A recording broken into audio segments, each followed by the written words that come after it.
Goeiemôre, my naam is Daniel de Kok. Ek is geaffilieerde welvaartsbestuurder van Noord by PSG Wealth Bethlehem in Frankfurt en 'n voormalige dosent by King's College London. Welkom by ons maandelikse markopsomming vir Mei 2025. Soos altyd sal ons kyk na die belangrikste plaaslike en internasionale ekonomiese gebeure, markprestasie en wat dit vir jou beleggings kan beteken. Ons begin met die binnelandse prentjie. Mei is gekenmerk deur twee groot makro-ontwikkelings. Eerstens, die suksesvolle goedkeuring van Suid-Afrika se 2025 nasionale begroting. Na twee mislukte pogings het die regering van nasionale eenheid konsensus bereik en die hersiene fiskale plan aanvaar. Die mees omstrede voorstel, 'n verhoging van 0,5% in BTW, is amptelik laat vaar, wat gehelp het om sosiale en politieke spanning te verlig en terselfdertyd 'n verbintenis tot breër fiskale dissipline aan te dui. Hoewel die verwydering van die BTW-verhoging die begrotingstekort moontlik kan verbreed tot sowat 4,8% van die BBP.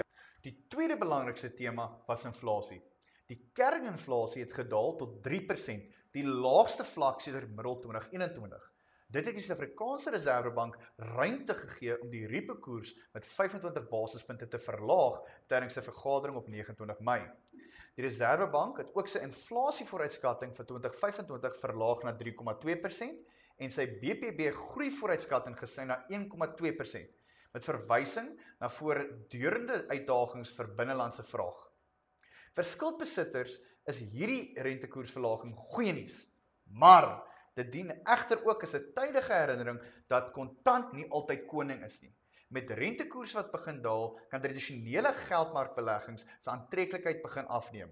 As jy kontant aanhou en op soek is na 'n kontantagtige belegging met beter opbrengste en moontlike beter prestasie wanneer rentekoerse daal, moedig ons jou aan om Dani Miller of myself te kontak. Ons het die oplossing vir jou.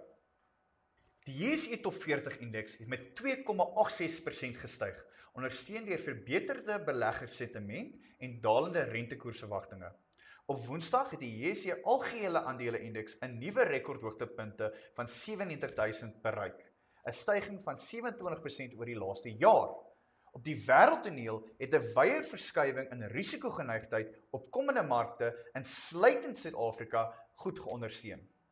Gedurende Mei was daar belangrike ontwikkelings in wêreldhandelsbeleid. Die VSA en China het ooreengekom op 'n 90-dae pouse op verdere wederkerige tariewe. 'n Handelsverdrag tussen die VSA en die VK is afgehandel en 'n Amerikaanse hof het verskeie bestaande VSA tariewe onwettig verklaar. Hierdie ontwikkelinge het 'n matige herstel in wêreldaandele ondersteun en wisselvalligheid oor groot bateklasse heen verminder.